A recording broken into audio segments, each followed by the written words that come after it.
IIT प्रकल्प सांग्यार जावचो म्हणून मंत्री जायते यत्न करीत आसात। आयआयटी प्रकल्प उबारपा खातीर जमीन कमी पडल्यार आमी ती तजवीज करतले, पूण आयआयटी प्रकल्प सांग्यारूच जातलो अशी खात्री समाज कल्याण मंत्री आनी सांगेचो आमदार सुभाष फळदेसायान सांगले।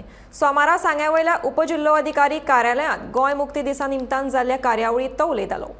सुभाष फळदेसाय आयआयटी हाडपा खातीर अट्टहास कित्याक करता? कोण तरी म्हणतात की सुभाष फळदेसाय कितले शेकड्यांनी कोटी पैसे मेळटले। जमीन सरकाराची, हांव प्रायव्हेट जमनीचेर आयआयटी हाडपा खातीर वावुरलो ना। जमीन सरकाराची, प्रकल्प आसा तो नॉन पॉलिटिक शैक्षणिक प्रकल्प, तोय सरकाराचो प्रकल्प, जाल्यार कोण म्हाका शेकड्यांनी कोटी पैसे घेवन येतलो? बाबा इल्लो विचार करात, जेन्ना तुम्ही केन्नाय कसलोय आरोप करता त्या आरोपा भितर लोकां मदीं पसरपा खातीर एखादे वेळी ते पटत। पण विचार करात, आयआयटी म्हणजे इंडियन इन्स्टिट्यूट ऑफ टेक्नॉलॉजी, ह्या इन्स्टिट्यूटल्यान पास जाल्ले सगळे ग्रॅज्युएट आयज संपूर्ण विश्वान भितर वतात।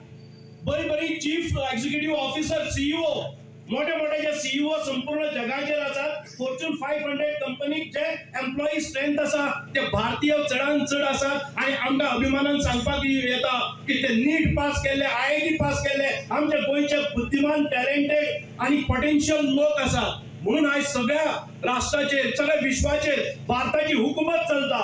ती कित्या खातीर चलता? आमी अशा दर्जेदार एज्युकेशनांतल्यान जे ग्रॅज्युएट्स निर्माण करतात तांच्या मदीं ती सक्षमता येता, ते एज्युकेशन येता, ते टॅलेंट ते वापरतात। आनी असले एक इन्स्टिट्यूट जर सांग्यार हाडपाचो प्रयत्न जालो जर जाय म्हणपी, म्हाका खबर आसा 90% लोक जाय म्हणपी आसात, पूण त्या खातीर ते सरकारान करचे, ते सुभाष फळदेसायान गाय घेवंक गरजेचें। म्हणून हांव मागता, आयआयटीचो प्रकल्प सांग्या वेल्यान पयस वचचो ना। एखाद्या वेळेस जमीन कमी पडली जर जाल्यार आमी तजवीज करतले। एखाद्या वेळेस हांगा जायना आनी खंय जातले, पण ती सांग्यार जातले। जर तुमचें मत आसा जर जायत, टाळयो मारून तुम्ही स्वागत करा।